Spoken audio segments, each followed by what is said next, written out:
بسم الله الرحمن الرحيم. الحمد لله نحمده ونستعينه ونستغفره ونعوذ بالله من شرور أنفسنا ومن سيئات أعمالنا.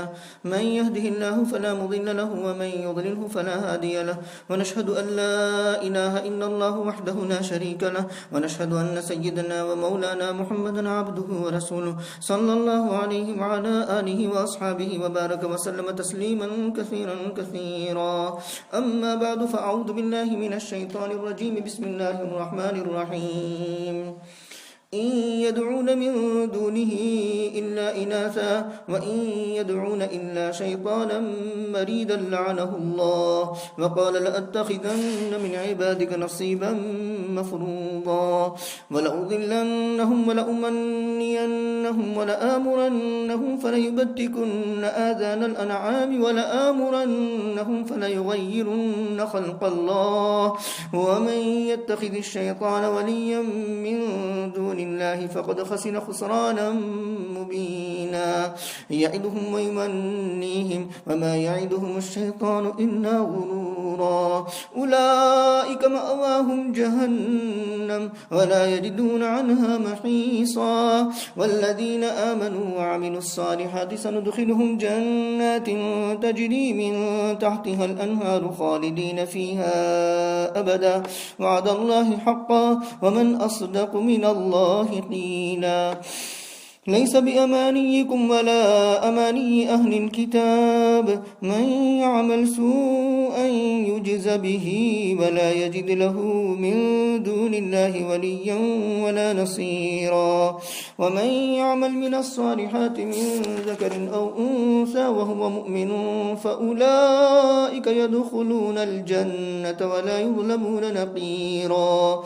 ومن أحسن دينا ممن أسلم وجهه لله وهو محسن واتبع ملة إبراهيم حنيفا واتخذ الله إبراهيم خليلا. ولله ما في السماوات وما في الأرض وكان الله بكل شيء محيطا. آمنت بالله صدق الله مولانا العظيم وصدق رسوله النبي الكريم ونحن على ذلك لمن الشاهدين والشاكرين والحمد لله رب العالمين.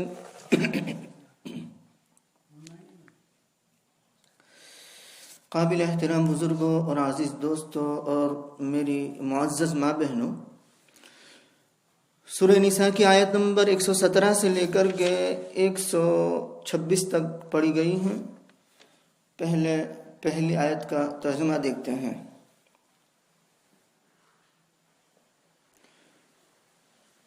وہ نہیں پکارتے ہیں اللہ تبارک و تعالیٰ کو چھوڑ کر مگر عورتوں کو. ان کے بعد جب الا آتا ہے تو ان نافیہ ہوتا ہے، جیسے ان ھذا الا سحر مبین. ماں کا بھی یہی حال ہے. ماں کے بعد جب الا آ جائے گا تو وہ ماں بھی نافیہ ہو جائے گا. تو ان نہیں پکارتے ہیں وہ اللہ تبارک و تعالیٰ کو چھوڑ کر مگر عورتوں کو، اور وہ نہیں پکارتے ہیں مگر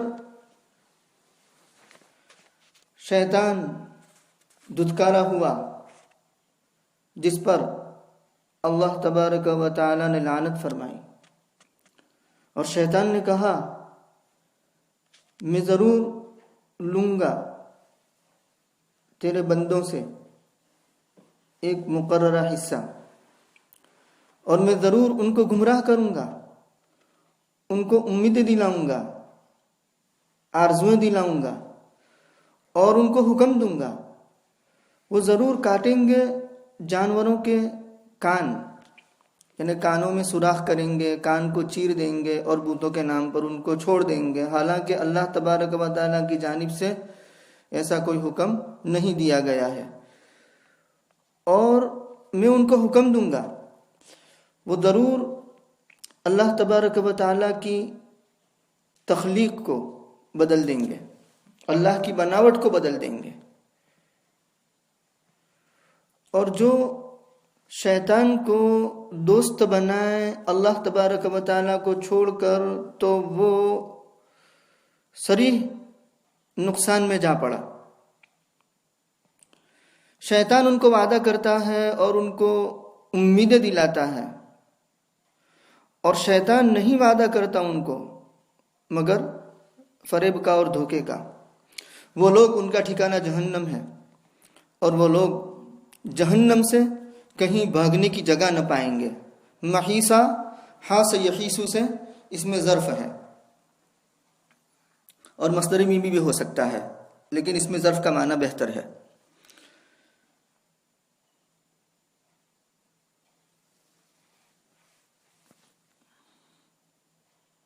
ان یدعون من دونہ الا اناثا کا تعلق پیچھے کے واقعے سے اس طرح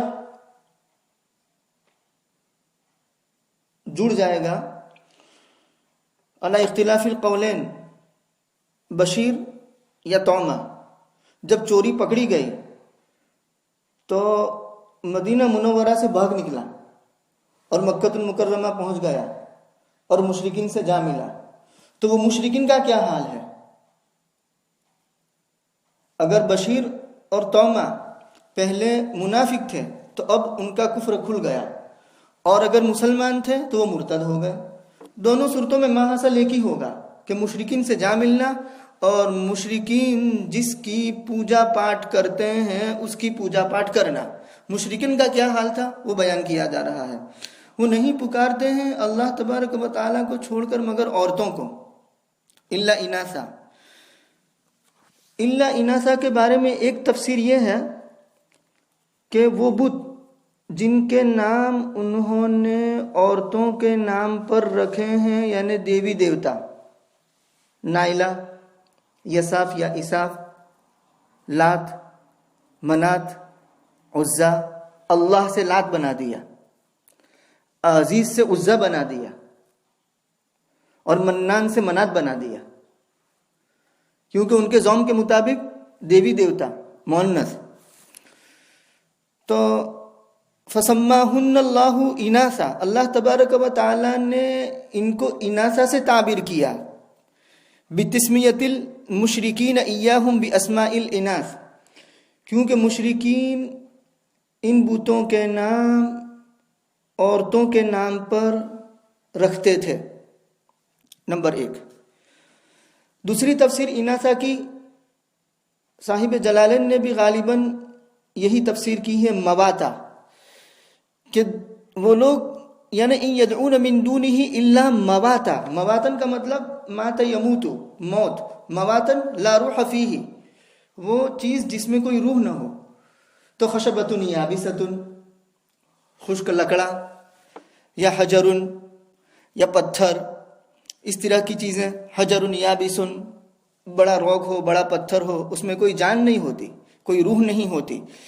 تو ان یدعون من دونہ الا اناسا کا مطلب ہو گیا ان یدعون من دونہ الا مواتا، یعنی وہ پوچھتے ہیں ان چیزوں کو کہ جن کے اندر روح نہیں ہے، مطلب موت، موات کی پوجا کرتے ہیں۔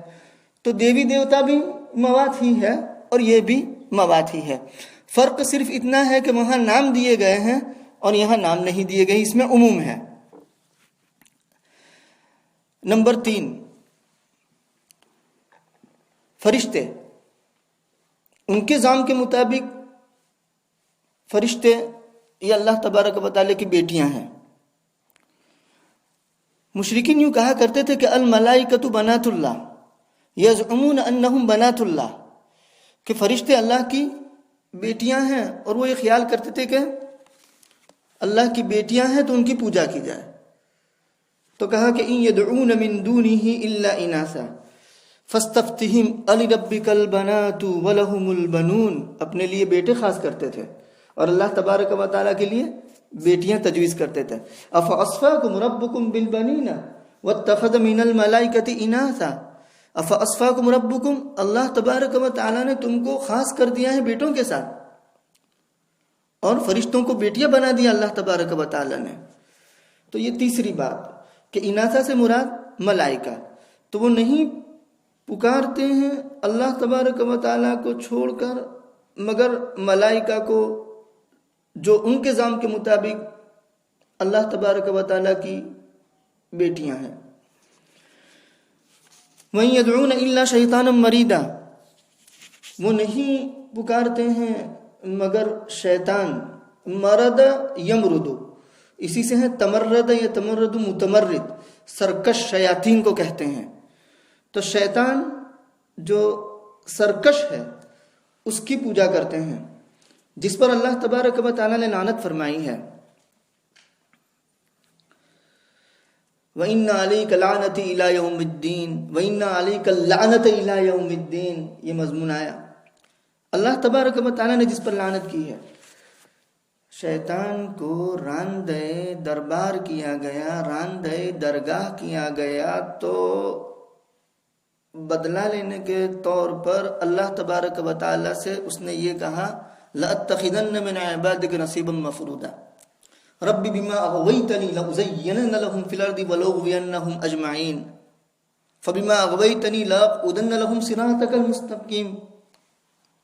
اسی مضمون کی آیتیں ہیں کہ جب مجھے گمراہ کر دیا ہے تو میرے گمراہ کرنے کی قسم، تو نے مجھے گمراہ کیا ہے اس کی قسم کھا کر کہتا ہوں کہ لَأَقْعُدَنَّ صِرَاطَكَ الْمُسْتَقِيمَ، کہ میں تیرے بندوں کے سیدھے راستے پر بیٹھوں گا. ثُمَّ لَآتِيَنَّهُم مِّن بَيْنِ أَيْدِيهِمْ وَمِنْ خَلْفِهِمْ وَعَنْ أَيْمَانِهِمْ وَعَنْ شَمَائِلِهِمْ، آگے سے بھی آؤں گا، پیچھے سے بھی آؤں گا، دائیں سے بھی آؤں گا، بائیں سے بھی آؤں گا. دو سمت رہ گئی، فوق اور تحت.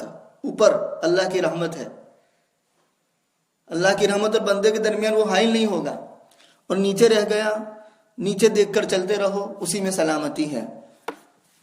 تو الا شیطان مرید لعنہ اللہ وقال لا اتخذن من عبادک، تو تیرے بندوں سے مقررہ حصہ ٹھہرانے کا مطلب کیا؟ اس کا مطلب یہ ہے، شیطان یوں کہنا چاہتا ہے کہ میں ان کو میری اطاعت کی دعوت دوں گا، میری اتباع کی دعوت دوں گا، تیری نافرمانی کی دعوت دوں گا، وہ تیری نافرمانی کریں گے اور میری اتباع کریں گے. اور ان نافرمانیوں میں سے کچھ نافرمانیوں کو وہ بیان کر رہا ہے، وہ ذکر کر رہا ہے یہاں. لَأُضِلَّنَّهُمْ، میں ان کو گمراہ کروں گا اور دور دور کی سجاؤں گا، امید دلاؤں گا. الشیطان سول لهم واملا لهم. حکیم الامت مجدد الملت مولانا شبلی تھانوی رحمۃ اللہ علیہ نے اس کا ترجمہ یوں کیا ہے کہ الشیطان سول لهم، شیطان نے ان کو چکما دیا ہے، واملا لهم، اور دور دور کی سجائی ہے. وہ یہی بات ہے کہ لأمنینہم، میں ان کو امید دلاؤں گا اور دور دور کی سجاؤں گا. کیسے؟ اگر جوان ہے تو وہ سبز باغ دکھاتا ہے اور کہتا ہے کہ میاں ابھی لمبی عمر ہے، بعد میں توبہ کر لینا، بابر بعیش کوش کے عالم دوبارہ نیست، عیش کرو، مزے کرو، رنگ لیلیاں کرو. ابھی سے صوفی بننے کی کیا ضرورت ہے؟ مسجد کا کونا پکڑنے کی کیا ضرورت ہے؟ علماء کی مجلس میں بیٹھنے کی کیا ضرورت ہے؟ لمبی عمر پڑی ہے تو یہ دور کی سجا رہا ہے. اور اگر بوڑھا ہو گیا ہے تو اس کو یوں سجا رہا ہے کہ اچھی خاصی عمر ابھی باقی ہے، فکر کیوں کرتے ہو، ابھی بہت وقت ہے، بعد میں ہو جائے گا سب کچھ. تو اس طریقے سے امید دلا رہا ہے. وَلَآمُرَنَّهُمْ، اور میں ان کو حکم دوں گا کہ وہ جانوروں کے کان کاٹیں گے. اور ہوا یہ، جانوروں کے کانوں میں سوراخ کرتے تھے یا چیر دیتے تھے یہ بتانے کے لیے کہ یہ بتوں کے نام پر چھوڑے گئے ہیں. اور میں ان کو حکم دوں گا وہ اللہ کی بناوٹ میں تغیر کریں گے، اس میں تبدیلی کریں گے. تبدیلی کا ایک مطلب یہ ہے کہ خصی ہو جانا، یہ بھی اس میں آ جاتا ہے. داڑھی مڈانا، یہ بھی اس میں آ جاتا ہے. عورتوں کا اپنے پیشانی اور بہوں کے بالوں کو اکھڑوانا، یہ بھی اسی میں آ جاتا ہے. بخاری شریف میں تقریباً 6 باب امام بخاری لائے ہیں، اور ان 6 باب کے اندر ایک روایت، یعنی وہ روایت ایسی لائے ہیں کہ ان روایت کا مضمون آپس میں ملتا جلتا ہے، قریب قریب ہے. لعن اللہ الواشمات، اللہ تبارک و تعالیٰ نے واشمات پر لعنت کی، مستوشمات پر لعنت کی. واشمات کا مطلب اپنے بدن کو گدوانے والی، گدنے والی، گدوانے والی. کسٹمر ہے وہ گدوانے والی ہے، اور جو بیوٹی پارلر لے کر بیٹھی ہے وہ گدنے والی ہے. تو وہ واشمہ ہوئی، یہ مستوشمہ ہوئی، دونوں پر لعنت. والمتنمسات، نمس بولتے ہیں چپیے سے بالوں کو لے لینا اور پتلے بہوں کو بنا دینا، پیشانی کے بال اکھیڑ دینا. ہاں، بہت زیادہ بڑھ گئے ہیں اور صورت بدی معلوم ہوتی ہے تو ٹھیک ٹھاک کرنے کے لیے اگر کر لیا اس سے قطع نظر، لیکن ہر وقت تو اس کے پیچھے لگے رہنا اور بالکل مردوں کی طرح بہوؤں کو یا بالکل باریک دیکھنے میں نظر آئے کہ یہ بناوٹ ہے اور یہ لی گئی ہے، تو اس طریقے سے کرنا اس پر لعنت ہے۔ والمتنمسات، اپنی بہوؤں کو باریک کروانے والی، والنامسات، نامسات کرنے والی، متنمسات کروانے والی، والمتفلجات للحسن، تفلج یا تفلج فلج کہتے ہیں گیپ کرنا، خوبصورت دکھنے کے لیے کچھ عورتیں اپنے دانتوں کے درمیان ڈسٹنس اور فاصلہ بنواتی ہے تو دانت الگ الگ نظر آوے انار کے دانوں کی طرح، اور پھر کسی کے دانت کے الگ الگ ہونے کی خوبصورتی کو بیان کیا جاتا ہے ہمارے اردو محاورے میں، اس کے دانت دیکھو انار کے دانوں کی طرح ہے، اس کی آنکھیں دیکھو ہرنی کی طرح ہے، اس کی زلفوں کو بھی تشبیہ دی جاتی ہے، گالوں کو بھی تشبیہ دی جاتی ہے، بہت ساری تشبیہات اپنی جگہ پر۔ تو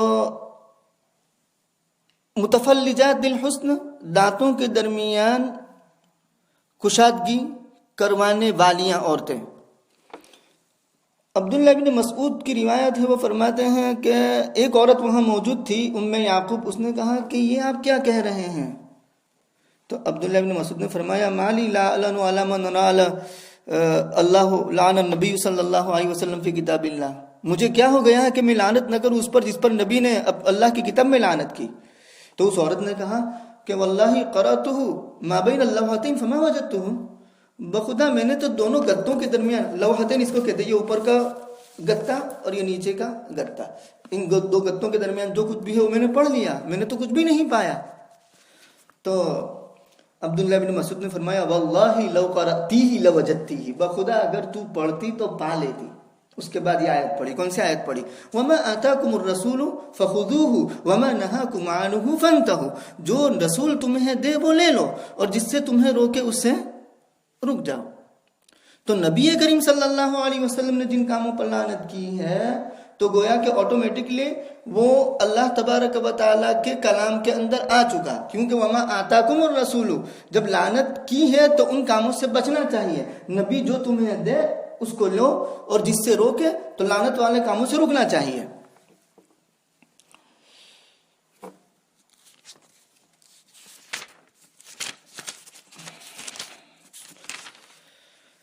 وَمَن يَتَّخِذِ الشَّيْطَانَ وَلِيًّا مِّن دُونِ اللَّهِ، جو شیطان کو دوست بناوے اللہ کو چھوڑ کر تو وہ دور کے یعنی صریح نقصان میں جا پڑا، کھلے ہوئے نقصان میں گر پڑا، جا پڑا۔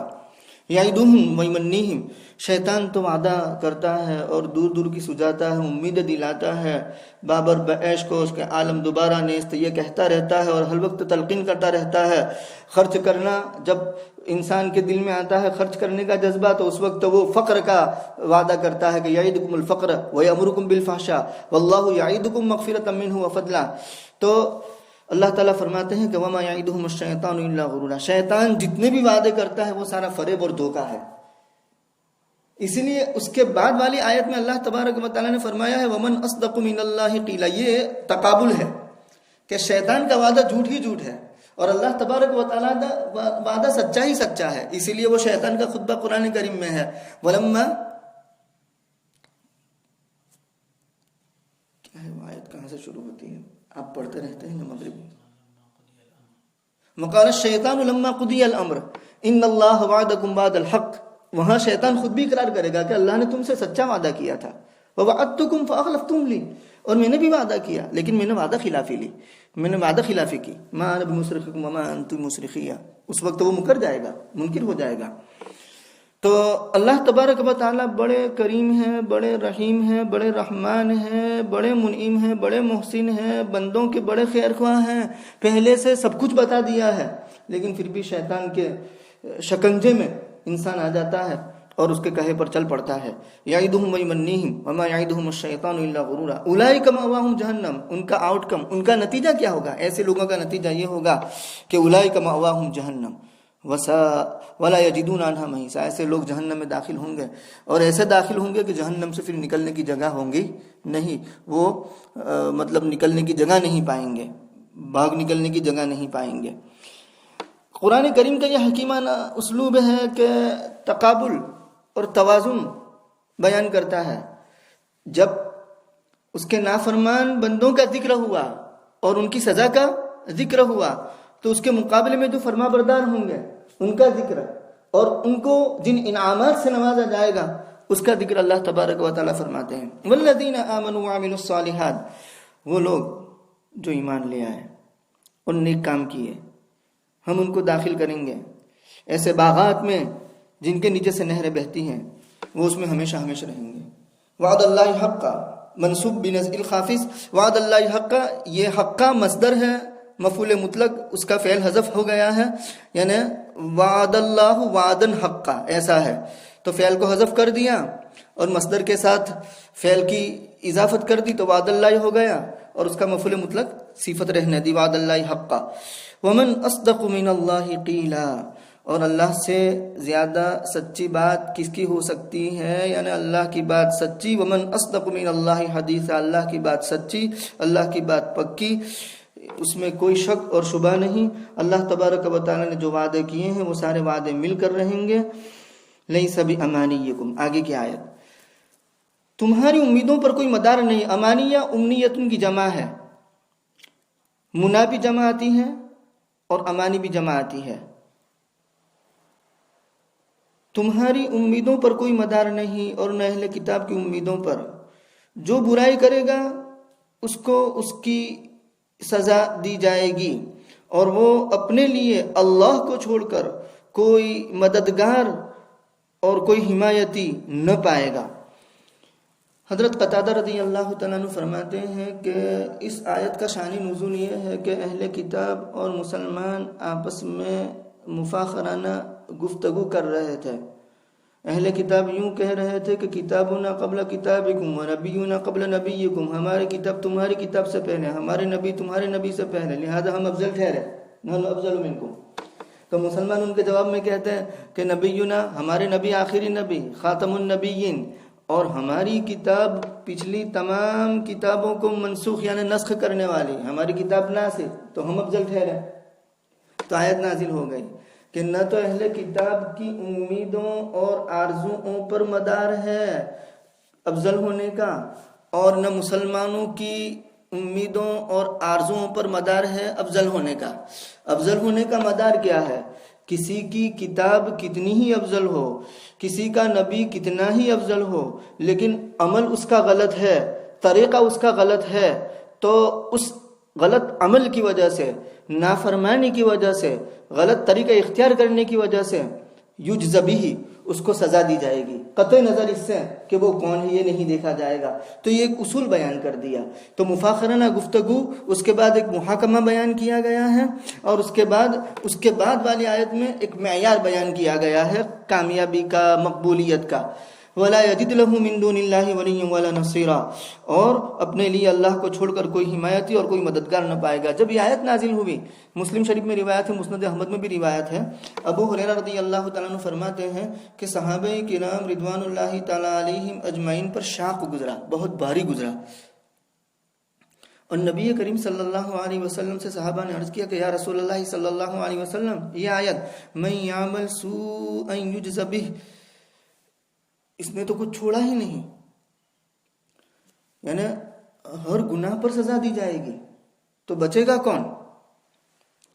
تو نبی کریم صلی اللہ علیہ وسلم نے تسلی دی اور فرمایا کہ تم اس کی فکر میں مت پڑو، تم اپنی طاقت اور سکت کے مطابق عمل کرتے رہو۔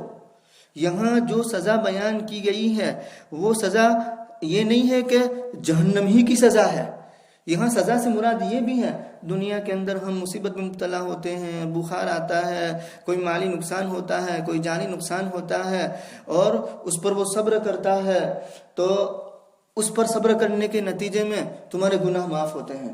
من یرید اللہ بھی خیرا یصب منہ، جس کے ساتھ اللہ بھلائی کا ارادہ کرتے ہیں تو اس کو آزمائش میں مبتلا کیا جاتا ہے۔ آزمائش ہے نشان بندگان محترم، جانچ انہی کی ہوتی ہے جن پہ ہوتا ہے کرم۔ آزمائش ہے نشان بندگان محترم، جانچ انہی کی ہوتی ہے جن پہ ہوتا ہے کرم۔ اور غالباً مولانا محمد پرتاپ گڈی رحمۃ اللہ علیہ کی اشعار، انہوں نے یوں فرمایا کہ امتحان مومن کا ہوتا ہے، منافق کا نہیں۔ یہ مقام قرب ہے، رتبہ یہ فاسق کا نہیں۔ امتحان مومن کا ہوتا ہے، منافق کا نہیں۔ یہ مقام قرب ہے، یعنی امتحان اور آزمائش یہ مقام قرب ہے، رتبہ یہ فاسق کا نہیں۔ اور ابو سعید اور ابو ہریرہ دونوں سے روایت ہے، نبی کریم صلی اللہ علیہ وسلم نے فرمایا کہ ما یصیب المسلم من نصب ولا وصب ولا هم ولا حزن ولا اذى ولا غم حتى الشوك يشاكها الا كفر الله بها من خطاياه، کہ جس مسلمان کو نصب اور وصب، تھکن اور کوئی تکلیف پہنچتی ہے، کوئی غم پہنچتا ہے، کوئی کڑن پہنچتی ہے، کوئی تکلیف پہنچتی ہے، ٹینشن ہوتا ہے، یہاں تک کہ کانٹا جو اس کو لگتا ہے، تو اس کے نتیجے میں بھی اللہ تبارک و تعالی اس کے گناہوں کو معاف کر دیتے ہیں۔ تو نبی صلی اللہ علیہ وسلم نے یہ سمجھایا کہ ضروری نہیں ہے کہ یہاں جہنمی کی سزا کا ذکر ہو، دنیا ہی میں کبھی حساب کتاب صاف کر دیا جاتا ہے چھوٹی چھوٹی مصیبتوں میں مبتلا کر کے۔ اسی لیے ایک روایت میں یوں آیا، آپ نے یوں فرمایا، ابو ہریرہ رضی اللہ تعالیٰ عنہ حدیث کے راوی ہیں، رسول اللہ صلی اللہ علیہ وسلم نے فرمایا لا یزال البلاء بالمؤمن او المؤمنۃ، کہ بلا اور آزمائش مومن برد اور مومن عورتوں پر آتی رہتی ہے، فی نفسی ہی، اس کے مال میں، اس کی جان میں، وولدہ ومالہ، اس کی ذات میں تکلیف آئی، اس کے اولاد میں تکلیف آئی، اس کے اہل میں تکلیف آئی، تو یہ آتی رہتی ہے، حتی یلقى اللہ وما علیہ من خطیئۃ، یہاں تک کہ اللہ تعالیٰ سے وہ اس حال میں ملتا ہے کہ اس پر کوئی گناہ رہتا نہیں، یعنی ان تکلیفوں کی وجہ سے وہ گناہوں سے پاک صاف کر دیا جاتا ہے۔ اور روایت میں یہ مضمون آتا ہے کہ اللہ تبارک و تعالیٰ نے کچھ بندوں کے لیے بہت اونچا مقام مقرر کر رکھا ہے، تو کبھی وہ بندہ اپنی کمزوری کی وجہ سے، سستی کی وجہ سے، غفلت کی وجہ سے اس اونچے رتبے پر اور مقام پر پہنچ نہیں سکتا اعمال کے ذریعے، کیونکہ عمل کرنے میں سست ہے، تو اللہ تبارک و تعالیٰ اس کو چھوٹی موٹی تکلیفیں دے دیتے ہیں، آزمائش میں مبتلا کر دیتے ہیں، اور اس میں وہ صبر کرتا ہے تو صبر کے راستے سے وہ اس مقام پر پہنچ جاتا ہے جو اس کے لیے متعین کیا گیا ہے۔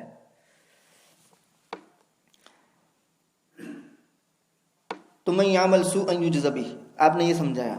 نبی کریم صلی اللہ علیہ وسلم نے یہ آیت جب ابو بکر صدیق رضی اللہ تعالیٰ عنہ کے سامنے پڑھی تو ابو بکر صدیق رضی اللہ تعالیٰ عنہ کی حالت ایسی ہو گئی جیسے ان کی کمر ٹوٹ گئی ہو۔ تو رسول اللہ صلی اللہ علیہ وسلم نے پوچھا ابو بکر کیا ہوا؟ تو کہا کہ یا رسول اللہ صلی اللہ علیہ وسلم یہ آیت اس نے تو کسی کو نہیں چھوڑا، ہم میں سے کون ایسا ہے جس نے گناہ نہ کیا ہو؟ ہر ایک گناہ میں مبتلا ہے، اور ہر گناہ پر اگر سزا دی جائے گی تو کون بچے گا؟ تو نبی کریم صلی اللہ علیہ وسلم فرمائے ابو بکر، آپ اور آپ کے مومنین بھائی ان کو فکر کرنے کی ضرورت نہیں، کیونکہ دنیا کے اندر اللہ تبارک و تعالی لوگوں کو تکلیف میں، یعنی مومنین کو تکلیف میں اور مصیبت میں مبتلا کرتے ہیں، اور اس تکلیف اور مصیبت کے ابتلا کے ذریعے ان کے گناہوں کا کفارہ ہو جاتا ہے۔ اسی لیے امی جان عائشہ صدیقہ رضی اللہ تعالیٰ عنہ کی روایت میں آتا ہے، پوچھا نبی نے کہ کیا تم بیمار نہیں ہوتے؟ کیا تمہیں رنج نہیں پہنچتا؟ کیا تمہیں تکلیف نہیں پہنچتی؟ کیا یہاں تک کہ ایک شخص نے جیب میں کوئی چیز رکھی ہے، وہ تلاش کرنے لگا اور اس جیب میں نہیں پائی، اور دیکھنا لگا دوسرے جیب میں تو وہاں اس کو مل گئی، تو ایک جیب سے دوسرے جیب تک منتقل ہونے میں ایک مشقت ہوئی کہ یہاں نہیں ملی تو ایک دم دل میں ایک ایسا یعنی کھٹکا لگتا ہے، اس کا دل تھوڑی دیر کے لیے زخمی ہو جاتا ہے کہ کیا ہوگا۔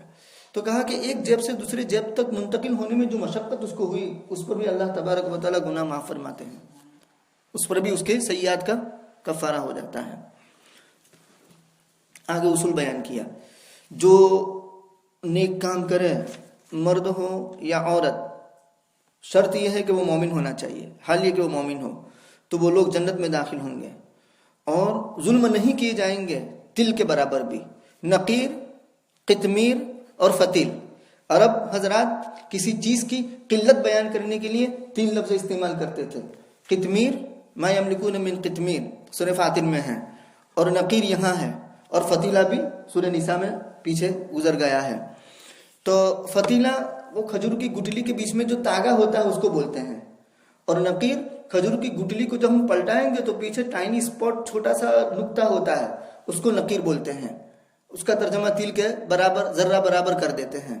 اور قطمیر کھجور کی گٹلی پر جو جھلی ہوتی ہے سفید، اس کو بولتے ہیں۔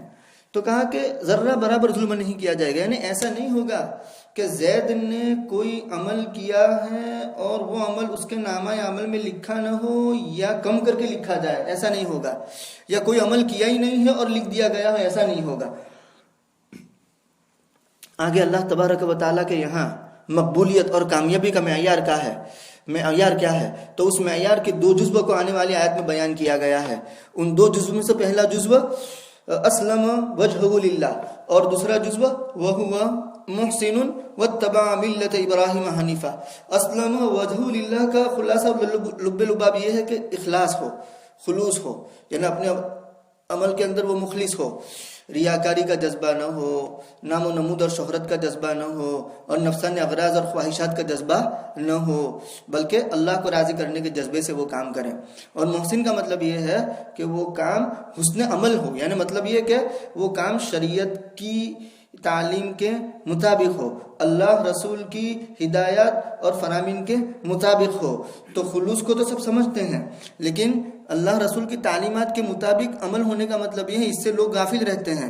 لوگ یوں سمجھتے ہیں کہ بس عمل نیک ہونا چاہیے، بھائی عمل نیک ہونے کے ساتھ ساتھ وہ شریعت کی بتائی ہوئی گائیڈ لائن کے مطابق بھی ہونا چاہیے۔ شریعت نے جس طرح کہا ہے اسی کے مطابق عمل کیا جائے گا تو وہ عمل مقبول ہوگا۔ دنیا کے اندر جتنے بھی فرقے ہیں یا جتنی بھی قومیں ہیں یا جتنے بھی مذاہب ہیں، ان کی بیراہ روی پر غور کیا جائے گا تو یہ 2 جزو میں سے ایک جزو کے فقدان کی وجہ سے یا تو وہ گمراہ ہو گئے ہیں، راستے سے ہٹ گئے ہیں۔ اس میں سے پہلی شرط کیا ہے؟ خلوص، اخلاص نہ ہونے کی وجہ سے گمراہی کے راستے پر چلے گئے ہیں، یا پھر اخلاص ہے لیکن عمل شریعت کی تعلیم کے مطابق نہیں ہے، اس وجہ سے گمراہ ہو گئے ہیں۔ اور یہ دونوں فرقوں کا بیان سورہ فاتحہ میں کیا ہے، غیر المغضوب علیہم ولا الضالین۔ تو غیر المغضوب علیہم کے اندر خلوص نہ ہونے کو بیان کیا گیا ہے، اور ولا الضالین کے اندر شریعت کے مطابق عمل نہ کرنے کو بیان کیا گیا ہے۔ تو جو غیر المغضوب علیہم ولا الضالین ہے وہ شہوات کے شکار ہو گئے، اور جو غیر المغضوب علیہم اور ولا الضالین جو ہے وہ شبہات کے شکار ہو گئے۔ تو شہوات بھی نہیں ہونی چاہیے اور شبہات بھی نہیں ہونا چاہیے، شکوک بھی نہیں ہونے چاہیے، شبہات بھی نہیں ہونی چاہیے اور شہوتیں بھی نہیں ہونی چاہیے۔ تو عمل مقبول کون سا ہوگا؟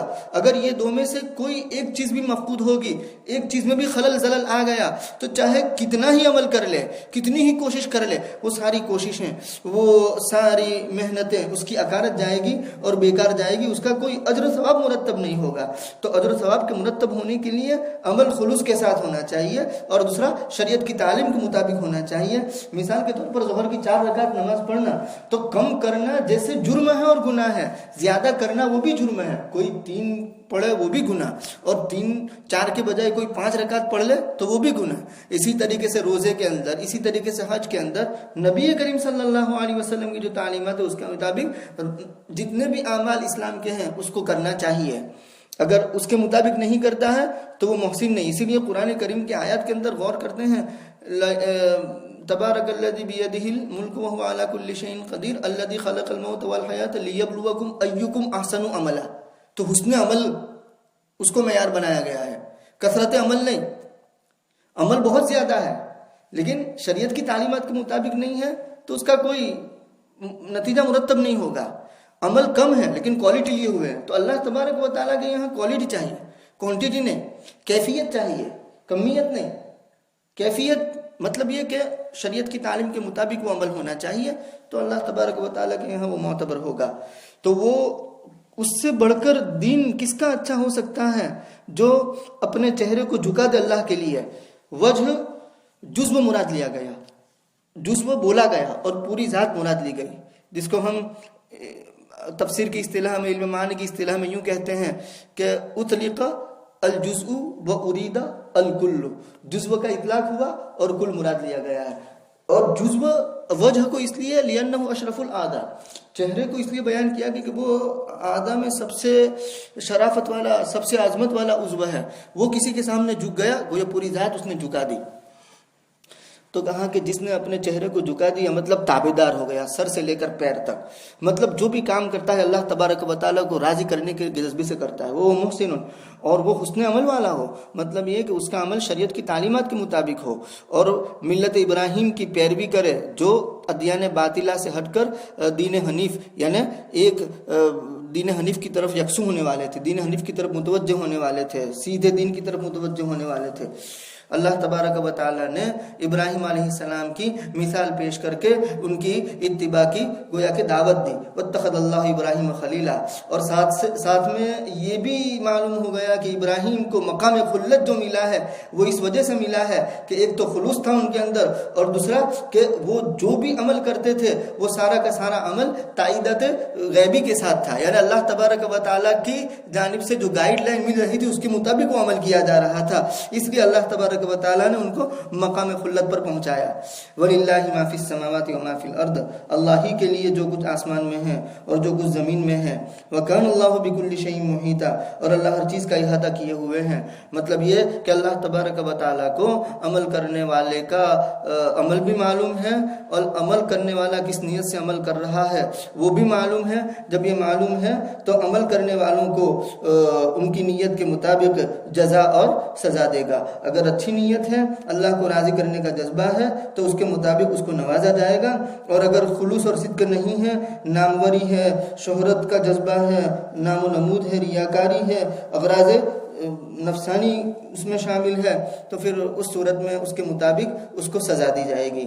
اللہ تبارک و تعالی کہنے سننے سے زیادہ قابل عمل باتوں پر عمل کی توفیق عطا فرمائے۔ وآخر دعوانا الحمدللہ رب العالمین۔